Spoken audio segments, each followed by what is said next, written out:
Well, last week, the divine words of Hosea 8, verse 12, ignited a talk on the irreplaceable value of the law of Moses for Israel and for Judeo-Christianity, as well as its impact on the entire human population of the earth.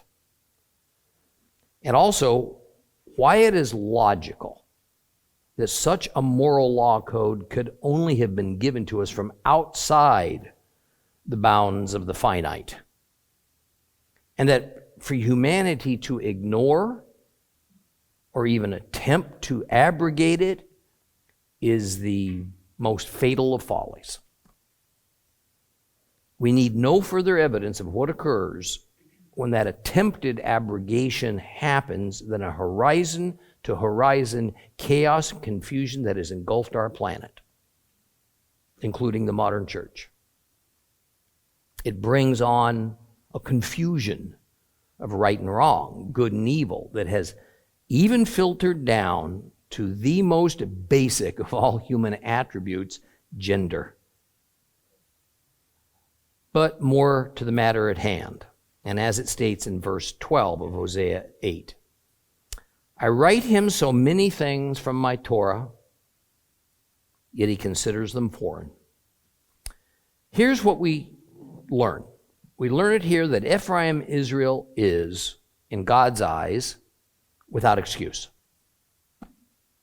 Hosea knew, as all Israel knew, of a written form of all that God gave to his mediator, Moses, on Mount Sinai.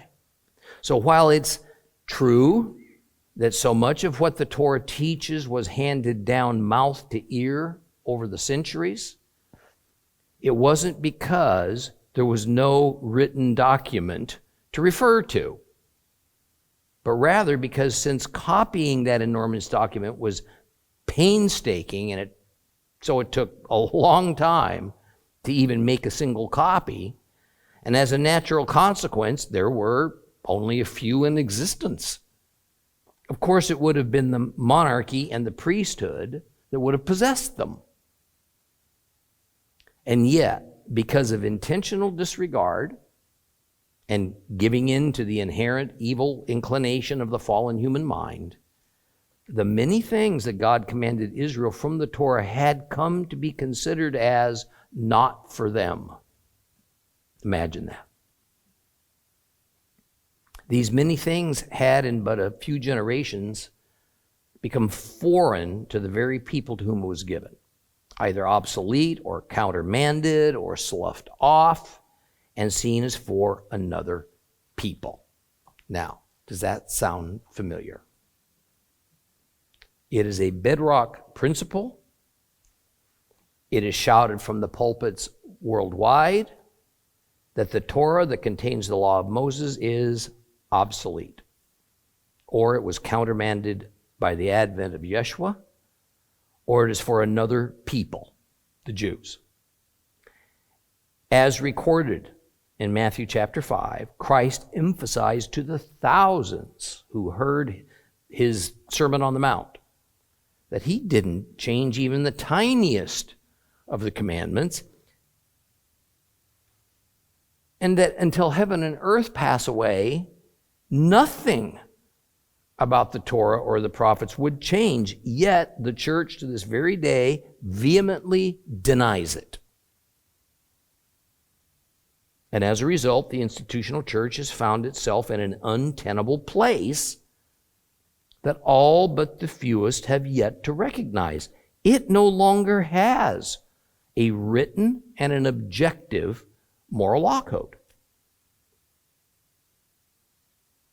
I mean, the church took a path to make God's moral law code subjective, individually tailored.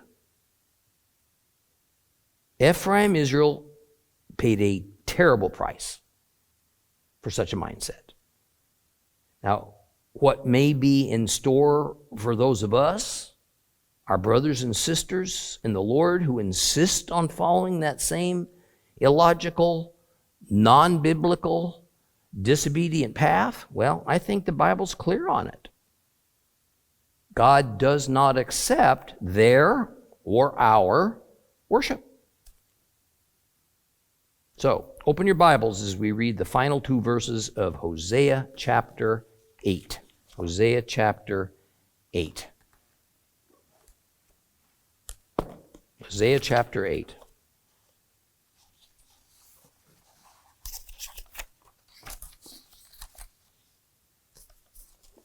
I'm going to read verses 13 through 15.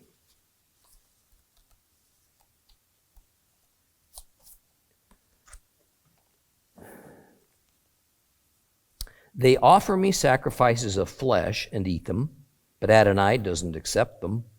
Now he will recall their crimes and punish their sins. They will return to Egypt. For Israel forgot his maker and built palaces. Judah made more fortified cities, but I'll send fire on his cities, and it will consume their strongholds.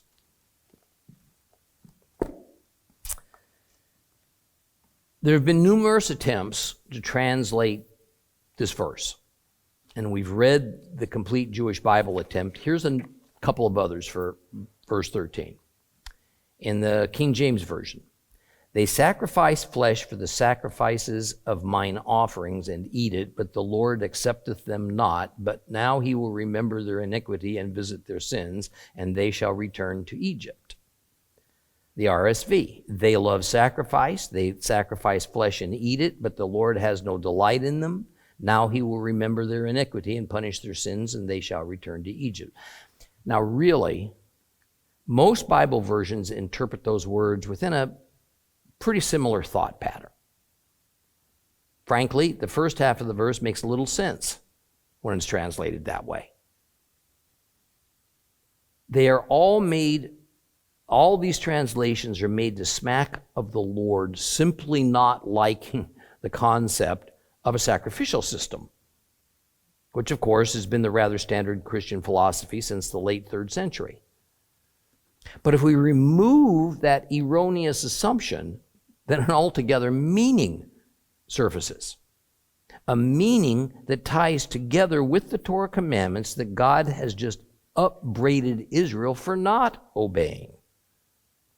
A better meaning is cited by Gruber as this: when they present to me generous sacrifices, which they burn for me, let them eat meat. Jehovah does not want them. Okay. In the Torah, eating meat was tied to the act of sacrificing. And whereas according to the law of Moses, sacrifices for sin, and there were 5 categories of sacrifices, only 2 of them directly dealt with sin, it usually did not allow the layperson presenting them to eat any portion of the sacrificed meat animal, and instead it required that all of it was either burned up on the altar, this was the means of giving it to God, or some was burned up and the rest of it was eaten by the priests. Now, Jehovah is saying that Israel's attempted sacrifices to him are so perverted, so wrong-minded, that he doesn't want them at all. For all the good it does, the person may just as well go ahead and eat all the meat himself. Now, allow me to use a more modern application that, while it's not a precise equivalent, it is closely associated and it has the same effect. It is this: don't bother to tithe your money to your synagogue or your church if you don't do it with the right mindset or the understanding of what it is you're doing. Don't do it. Or if you're not quite sure who or what you believe in, or if the institution you are thinking of tithing to is unworthy of it from God's moral law code perspective, because perhaps they don't teach or practice biblical truth. You know, it's rare that I teach on tithing because it so greatly bothers me that our Judeo-Christian religious institutions tend to hold their hands out at every opportunity and have, to my thinking, regularly perverted the intent and practice of tithing. So I'm just going to briefly comment on it. First, do not give if you don't want to give with a generous heart and an open hand. If it feels like it's something you are coerced to do, however unwillingly, don't. Second, are you a believer? Well, if yes, then tithing is your God-commanded obligation to Him. If no, then it's not. Yet, if the idea of love shown to God as obedience is not your motive for giving, then you may as well keep your money and just use it for yourself. Third, blindly giving without knowing to who and to what you are giving is not a good idea. The number of Christians who have no idea where their money is actually going is enormous. For instance, I personally know of financially thriving Christian organizations that speak of supporting Christianity in Israel in hopes of getting funds, and they're quite successful at it, but in fact, they're just fronts for anti-Jewish, anti-Israel, anti-Zionist activities. Then there are the emotional and never-ending pleas from TV evangelists, sometimes local pastors, for more money that are often followed by promises of riches and God's blessings if you will sufficiently respond. In other words, the attempt is to purchase God's favor. This is not what sacrifices were for, even though that is exactly what pagans used them for and what Israel had devolved into believing. Nor is this what tithing is about. Finally, how much should you give? Well, the meaning of tithe is 1/10. So the rather standard Christian model of asking for 10% of your income is biblical. Yet, even that's only partly so. In the moral law code God gave to Israel, 10% was the minimum.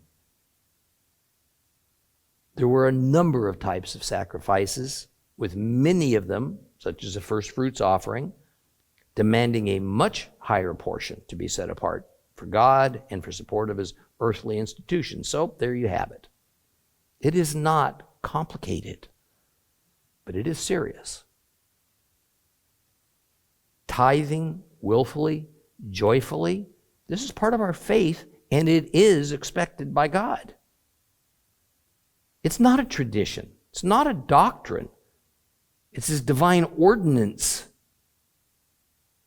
I can't promise you material rewards, even if you do it in the proper manner and mindset that I've just told you. But I can promise you a closer, more intimate relationship with the Father. And you can have an expectation of God's shalom, His well-being, falling upon you, regardless of your personal circumstances, if you obey and do it. Okay, let's move on. It's interesting that when interpreted properly, we see that God is attacking Ephraim, Israel's system of sacrificing. That is, Israel had resorted to creating a systemized, mechanical approach to sacrificing with a quid pro quo expectation. For many years prior to around 745 BC, it had seemed to work quite well for them. They were a prosperous nation. They were generally at peace with their neighbors, and yet, because the giving and the sacrificing was by an unrepentant people, Jehovah did not accept those gifts and sacrifices, so it would have been better for them to have not sacrificed at all. Israel had come to mentally sort of tie together their religious system with their prosperity, so they had badly miscalculated. Very suddenly, their system quit producing the same results. So what was their response? Rather than revert to their God-given faith or question why circumstances were changing for the worse, they doubled down on that same system. A modern-day proverb is that the definition of insanity is to keep doing the same things but expecting different results.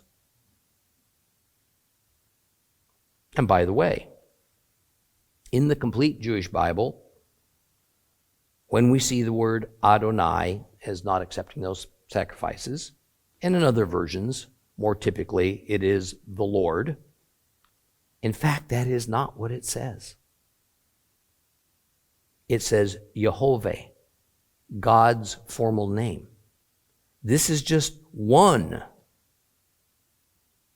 of 6,000 times in the Old Testament that this name exchange occurs in our English Bibles. It's important that we know God's name. It's important that we use God's name when identifying him. It is who he is. If he did not want us to know his name, he wouldn't have given it. And his inspired writers would not have used it 6,000 times. What's in a name? In Jehovah's case, everything. Well, the last half of verse 13 is, now he will recall their crimes and punish their sins. They will return to Egypt. What we have here is God following through with the threat of a curse upon Israel, issued long ago, should they sufficiently violate his covenant with them. Deuteronomy chapter 28, verses 64 through 69 says this: Adonai, the Lord, will scatter you among all peoples from one end of the earth to the other, and there you will serve other gods, made of wood and stone, which neither you nor your ancestors have known. Among these nations you will not find repose. There will be no rest for the sole of your foot. Rather, Adonai will give you there anguish of heart, dimness of eyes, apathy of spirit. Your life will hang in doubt before you. You will be afraid night and day, have no assurance that you will stay alive. In the morning you'll say, oh, how I wish it were evening. In the evening you'll say, oh, how I wish it were morning. Because of the fear overwhelming your heart, the sights your eyes will see. Finally, Adonai will bring you back in ships to Egypt, the place of which I said to you, you'll never see it again. And there you will try to sell yourselves as slaves to your enemies, but no one will buy you. These are the words of the covenant which Adonai ordered Moses to make with the people of Israel in the land of Moab, in addition to the covenant which he made with them in Horeb, Mount Sinai. Okay, here we have an occasion of a double meaning of what it means to go back to Egypt. Israel literally did try at first to run to Egypt for help before turning to Assyria. But later, even though Assyria didn't scatter them to Egypt, the term Egypt also has the meaning of going back into a condition of misery and captivity and oppression at the hands of Gentiles, just as they once suffered in the land of Egypt before God, through Moses, rescued them. Now, the final verse of chapter 8 explains the why of the previous verse. The Lord is going to punish Israel in these ways. Why? Because they forgot their Maker. Clearly, context demands that any mention of Judah here can only be an insertion, at the hand of a future editor, probably sometime after the fall of Judah to Babylon. Hosea is entirely a message to Ephraim Israel, not to Judah. Further, what Israel built was not palaces, but rather what they built was temples. This message is about religious matters. It's not about housing. The Hebrew word is hekal. And while there are instances that it can legitimately be used to speak of a king's palace, the context here is of temples. Now, who did Israel build temples to? Now, I'm sure if you asked any Israelite, he would have said, well, to God. And I'm equally sure he would have been very sincere about it. But the mere fact that any Israelite would have built a temple, that was automatically a violation of the Torah. There was to be one temple only. It was already in existence in Jerusalem. But even more, the God they envisioned was one of their own image, not the one of the Bible, despite what they may have decided to call him. And when this verse speaks of Israel having forgotten their maker, it doesn't mean to forget in the sense of where did I put my car keys. The word is shakach. And it more means to set something aside or to ignore something out of neglect. It also carries with it the notion of something, in this case a relationship, that's just slowly withering away. So over time, Israel's relationship with God withered away as they progressively ignored God's Torah and neglected to obey his commandments. Now, believers, you may have convinced yourself that you have a relationship with God. But if you are not in his word and praying and being obedient to his commandments, your relationship with God is pure fantasy. And I can speak from an experience. As a younger man who knew Jesus was my Savior, I knew him my entire life,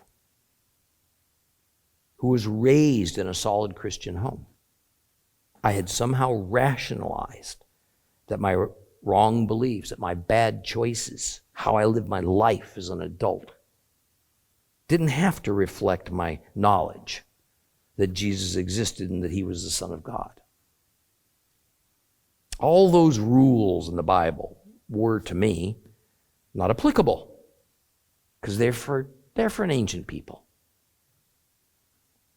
Instead, Christ had given me liberty. Liberty for what? To me, anything I wanted to do. Looking back, it was because I wanted to live my life in a certain way without any fetters. I don't want anybody telling me what to do. To have spent the time with the Father, to have obeyed him, most definitely would have cramped my style. But denying all this was a pretty easy thing to do. Because as I looked around at others who called themselves Christians, only some were much better.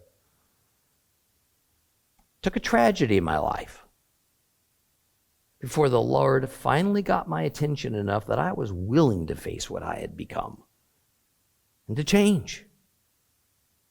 And even then it was a process, a painful but worthwhile process.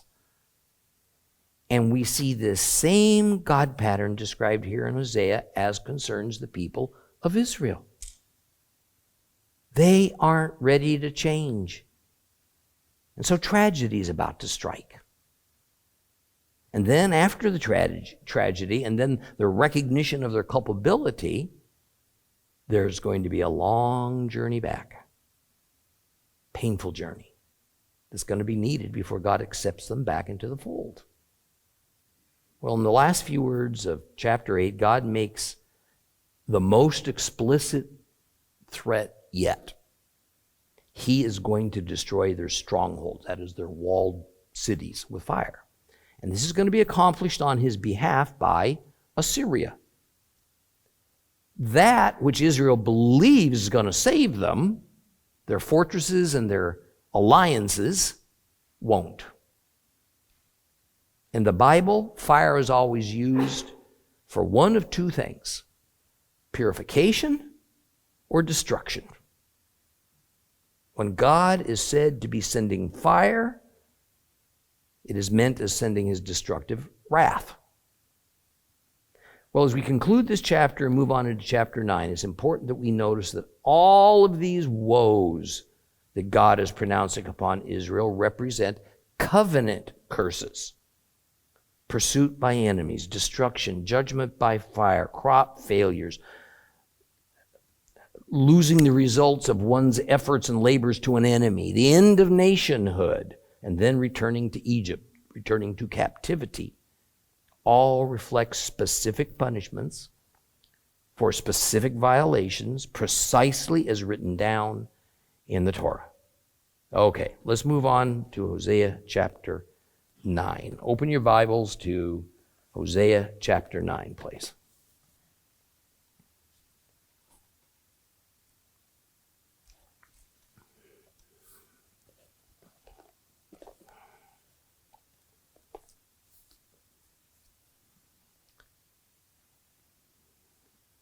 Hosea chapter 9, starting at verse 1. Don't rejoice, Israel. Don't enjoy yourselves as other peoples do, for you have gone whoring away from your God. You love being hired as a whore on every grain floor. Threshing floor and winepress won't feed them. New wine will disappoint her. They won't remain in the land of Adonai. Instead, Ephraim will return to Egypt, and they will eat unclean food in Asher. They will not pour out wine offerings to Adonai. They will not be pleasing to him. Their sacrifices will be for them like mourners' food. Everyone eating it will be polluted. For their food will be merely to satisfy their appetite. It will not come into the house of Adonai. What will you do at a designated time on a day which is a festival for Adonai? For suppose they escape the destruction. Egypt will round them up. Memphis will bury them. And their precious treasures of silver, nettles will possess them. Thorns will be in their tents. The days of punishment have come. The days of retribution are here, and Israel knows it. Yet they cry, the prophet's a fool. The man of the Spirit's gone crazy. Because your iniquity is so great, the hostility against you is great. The watchman of Ephraim is with my God, but a prophet has a fowler's snare set on all of his paths, and hostility even in the house of his God. They have deeply corrupted themselves, as in the day of Gibeah. He will remember their guilt, and he will punish their sins. When I founded Israel, it was like finding grapes in the desert. When I saw your ancestors, it was like seeing a fig tree's first figs in its first season. But as soon as they came to Baal Peor, they dedicated themselves to something shameful. They became as loathsome as the thing they loved. The glory of Ephraim will fly away like a bird. No birth, no pregnancy, no conception. Even if they raise their children, I'll destroy them till none's left. And woe to them when I leave them too. Ephraim, as I see it, is like Zor, planted in a pleasant place, but Ephraim will bring out his children to the slaughterer. Adonai, give them. What will you give? Give them wombs that miscarry, dried up breasts. All their wickedness was already there in Gilgal. That's where I came to hate them. Because of their wickedness, of their deeds, I will expel them from my house. I will love them no more. All their leaders are rebels. Ephraim has been struck down. Their root has been dried up. They will bear no fruit. Even if they do give birth, I will kill their cherished offspring. My God will cast them aside because they wouldn't listen to him. They have become wanderers among the Gentile nations. Well, the first 6 verses of chapter 9 take us from merrymaking to mourning for Ephraim, Israel. Israel has a completely false notion about their security. They have no awareness that they have deeply offended Jehovah for decades, to the extent that judgment's about to pounce upon them. In fact, I'm going to point out a few verses that without doubt, the main merrymaking activity that is being depicted is at a festival time. And it is precisely two festivals, a spring feast and a fall feast, that are the occasions. Well, verses 1 through 4 deal directly with the self-assuredness of Israel that their abundance and their festival joy have no end in sight. God assures them that the festivals will end, if for no other reason than they simply will not have the abundance of grain and wine in order to celebrate them. In the first verse, the mention of not exulting like other nations do, other nations by definition, meaning Gentile nations, is meant in the sense of the emotions and happiness that all the nations experience during their own religious festivities.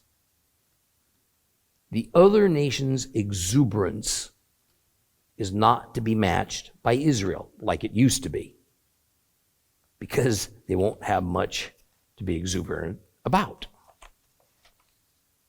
The theme woven into all of Hosea, using various metaphors and illustrations, is of whoring or harlotry. That is, just as Gomer was the sexually unfaithful wife of Hosea, so is Israel the unfaithful wife of Jehovah. And remember, wife is just a metaphor as concerns God, and we should never take this literally. Okay? In our current festival context, the unfaithfulness speaks of the typical activities of fertility celebrations. Israel dealt with Jehovah as though he were Baal. The pagans, now the Israelites, well, they expected their God to respond to their religious activities by providing fertility for the crops, for the animals, for their women. Israel only added to their sin by setting Baal and Jehovah side by side, respecting them both.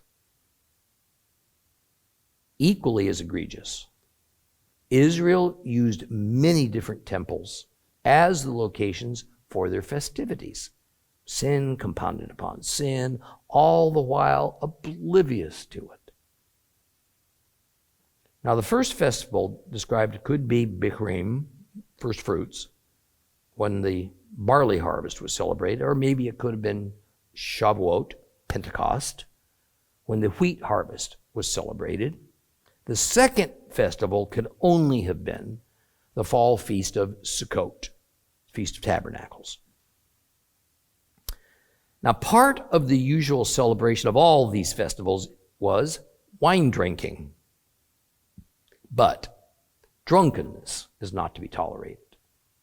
Drinking wine absolutely was to help relax and give people a good feeling, a nice buzz.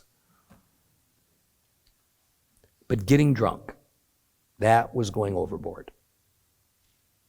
In Hosea, the concern about drunkenness is mainly about how it leads to illicit sexual activity, men buying the favors of prostitutes, women providing the service. Now, the mention of the threshing floor, that's an interesting one. See, threshing floors were more than for winnowing grain. They were large, well-compacted flat places that also served for community gatherings and partying. So it was on the threshing floors where celebrations that could devolve into prostitution and adultery took place. This was described in another book in a scene that had taken place centuries earlier, one you may recognize, in the book of Ruth, chapter 3, verses 1 through 8. Naomi, her mother-in-law, said to her, "My daughter, I should be seeking security for you so that things will go well with you. Now there's Boaz, our relative. You are with his girls. He's going to be winnowing barley tonight at the threshing floor. So bathe, anoint yourself, put on your good clothes. Go down to the threshing floor. But don't reveal your presence to the man until he's finished eating and drinking. Then when he lies down, take note of where he's lying. Later on, go in, uncover his feet, and lie down. He will tell you what to do. And she responded, I'll do everything you tell me. So she went down to the threshing floor and did everything as her mother-in-law had instructed her. And after Boaz was through eating and drinking and he was feeling good, he went to lie down at the end of the pile of grain. Well, she stole in, uncovered his feet, and lay down. And in the middle of the night, the man was startled and turned over, and there was a woman lying at his feet. So, here at the threshing floor is where Ruth met Boaz. After celebrating the harvest by means of eating his fill and drinking wine until he was sleepy, the field owner Boaz dozes off, only to wake up and find an attractive young woman at his feet. He was startled, to say the least, as this was anything but expected. Fast forward a few hundred years now into the territory of the northern kingdom, and the situation is no longer so innocent. A man would intentionally drink until he was drunk. He would fall asleep next to the threshing floor and not be at all surprised to awake and find a woman, probably a prostitute, sleeping there next to him. This was the common pagan way of celebrating fertility, and it had transferred into the way that Israel celebrated God's feasts. I mean, no wonder the feasts now get prominent mention to begin Hosea chapter 9, for Israel had even perverted those as well. Well, verse 2 explains that as a consequence of this whoring, that which is prepared on the threshing floor, grain for bread, and that which is prepared in a press, olive oil, will not be produced in sufficient quantity to feed them any longer. And new wine, meaning the product of the most recent batch of grapes, will be too little, and it will be of inferior quality. See, what's happening here is further enforcement of the terms of the covenant of Moses. God will deprive Israel of the things that drive their economy and give them daily sustenance. This deprivation is going to be the result of a combination of crop failures and their enemy confiscating what little bit is produced. But the serious nature of consequence for their unfaithfulness takes an even greater step in verse 3. In verse 3, Jehovah says they have lost their privilege of living in the promised land. The promised land was never their land. It was always Jehovah's. In fact, the term here is actually Jehovah's land, which, by the way, is synonymous with Jehovah's house. Just as it is completely logical that not only the synagogue and church, but also our entire planet buckles and staggers towards chaos because of disregarding God's moral law code, so it's only logical that Israel will suffer and be ejected from the promised land for the same reason. Deuteronomy 11, 16, and 17. But be careful not to let yourselves be seduced so that you turn aside serving other gods and worshiping them. If you do, the anger of Adonai will blaze up against you. He will shut up the sky so that there'll be no rain. The ground will not yield its produce, and you will quickly pass away from the good land Adonai is giving you.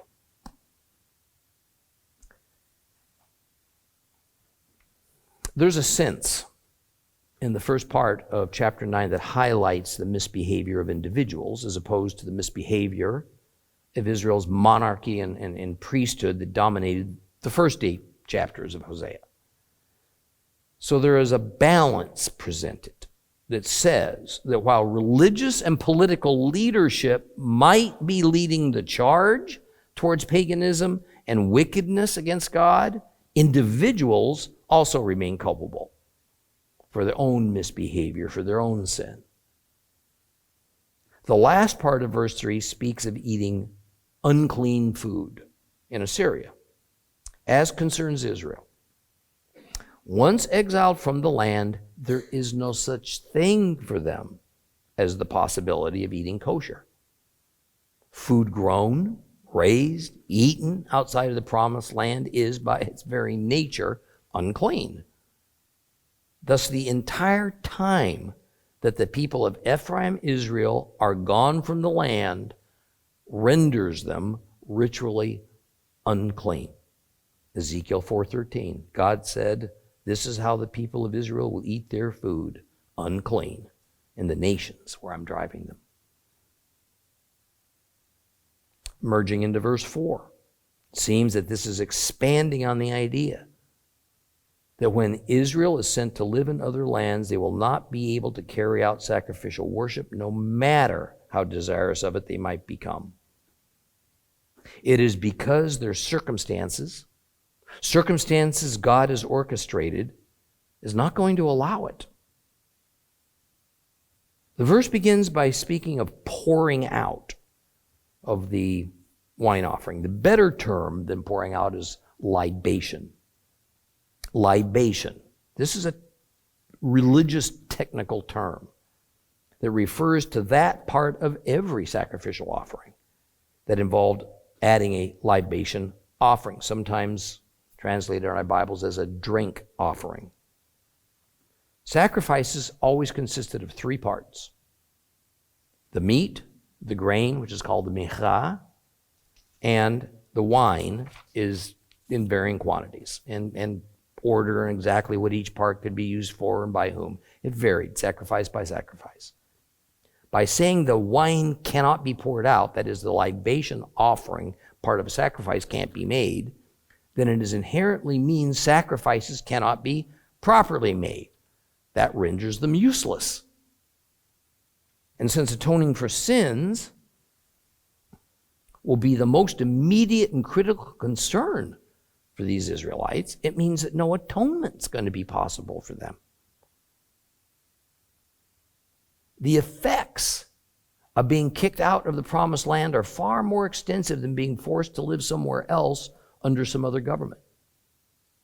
These Israelites shall remain indefinitely in a state of sin and ritual defilement. I mean, to understand the gravity of this situation, believers, imagine your prior state before becoming a believer. Assuming you understand what that means, and it means much more than whether you go to heaven or hell,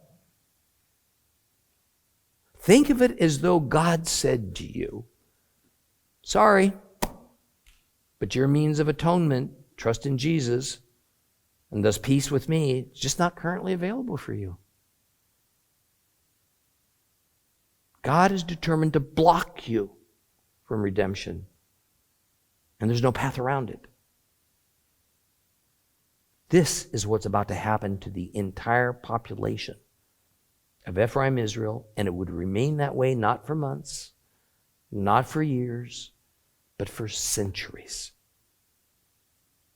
Extrapolate that to understanding that using that same model and pattern since the advent of Yeshua, anyone not trusting in him prior to their death will remain in their sins and apart from God, not for months, not for years, not even for centuries, but for all eternity.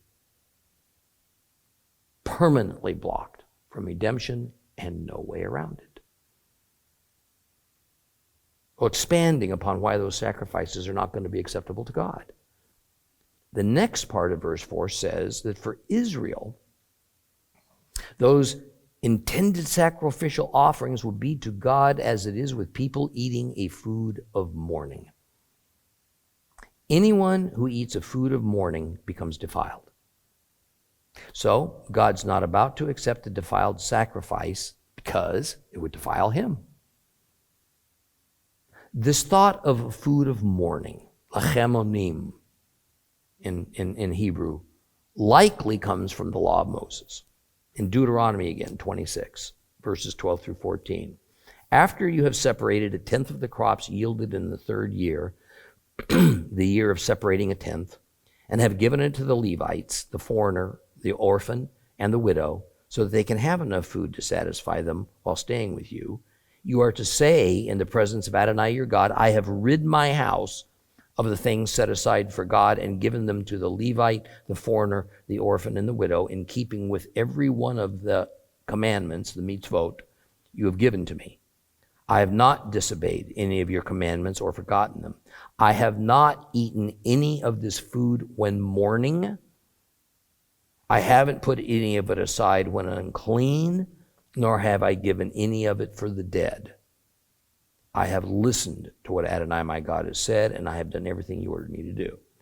Now, mourners, because they have come in contact with or have come too close to the presence of the dead, well, they were ritually barred from the temple sanctuary and any of its activities because of the danger of transmitting their uncleanness to the holy precinct. So what can Israel do with the bread, the grain offering, that was usually prepared to go along with their sacrifices? God says Israel will use it to satisfy their own hunger because it's not suitable for any other purpose. Like the meat offering he refuses to accept, so it is for the grain, the bread offering, saying it will not come into the house of Adonai. Here it's referring to the temple, where sacrifices were to take place. Now remember, for more than a century after Israel would be exiled, the temple was still standing. It was still functioning in Jerusalem because Judah was still there and intact. So a kind of parallel meaning is that even though you, Israel, even though you might change your minds and even your behavior, the temple's closed to you. The severity of what is about to happen to Israel is being further spelled out. A severity that you can just go right over the heads of modern Christians. But it certainly would not have to the Israelite and Judahite hearers and readers of Hosea's prophecy if they had believed it. If they had believed it, they would have been horrified. Such a thought. In verse 5. After explaining the impossible circumstances Israel is going to find themselves in, Yehovah poses a semi-rhetorical question. When will the Moedim, the appointed times of feasts, roll around? Where do you suppose, Israel, this is going to leave all of you? Then there is a specific mention of the feast of the Lord, or more literally, Hag Yehovah, the feast of Yehovah. There are 3 biblical feasts of the Hag kind. They are also known as pilgrimage feasts, because all Israelites are expected to make a journey to the temple for each of those 3. Unleavened bread, first fruits, Pentecost, and the Feast of Tabernacles. In Hosea's era, in his era, the Feast of Yehovah and the Feast of Tabernacles, Sukkot, were parallel terms. To be clear, the real question that's being asked is, what will you do, Israel, when it's time to celebrate Sukkot? Now, while for Christianity, the Passover series of feasts is kind of the granddaddy of all the feasts, the appointed times. For Israel, it was Sukkot. It was the final feast of the yearly 7-feast cycle, and especially the final day of the 7-day feast of Tabernacles was the greatest of them all. This is why this feast in particular is mentioned. I think maybe the best word to sum up the theme of verse 6 is futility. The idea of it's this: being exiled is now a foregone conclusion. Not a thing you can do. There's no way to avoid it. So all thoughts from here on out ought to be, how do you prepare for it? How do you start to mentally process this exile's many ramifications? What is this odd mention of Egypt and Memphis? Well, at this time, Memphis was the capital of Egypt. In today's terms, it's located about 13 miles south of Cairo. Egyptian legend is that this place was first settled by Menes about 3000 BC, and that he is the founder of the first Egyptian dynasty. So all the following Egyptian dynasties are numbered with Menes as the starting point. Now, Memphis was widely known for its amazing necropolis, city of the dead. For many Israelites, they still considered Egypt as a viable option, more attractive option to flee to in case Assyria indeed did invade them. God is saying that many Israelites might choose to take that option. But in the end, the Egyptian place of the dead is going to be where their bones will rest. And that is certainly not a place of honor. Now, the next mention of the loss of their precious treasures of silver is referring to what Israel has purchased with money. And in the case of this agrarian society, lands and fields were where most of their money was invested. Good old-fashioned real estate.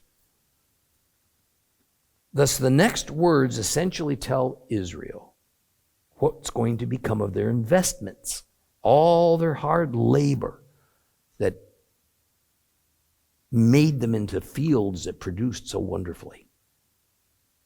A good English rendering is probably this: weeds will inherit them, thorns their homes. So the idea is that should they choose to abandon those fields and rush to Egypt, the land is going to go right back to its primal state. The Hebrew word used for weeds isn't really the generic term for an unwanted pest of a plant like it appears to us. The word is chemosh, and it is a special species of plant that all Israelite farmers were unhappily quite familiar with. In the end, two types of futility are highlighted. The futility of trying to escape from the Assyrian invasion and the destruction it's going to bring with it, and the futility of all the hard work of having saved for and bought fields, laboring in those fields to finally make them productive and profitable, only to wind up leaving them to an enemy that didn't work to get them. Okay, we're going to stop here, and we will pick up at verse 7 next time. Help support God's people by purchasing items made by them, merchandise with a meaning, products with a purpose. HolyLandMarketplace.com. For more teachings, visit, support, or donate at TorahClass.com. Join with us in worship and enjoy God's Word at Seed of Abraham Fellowship.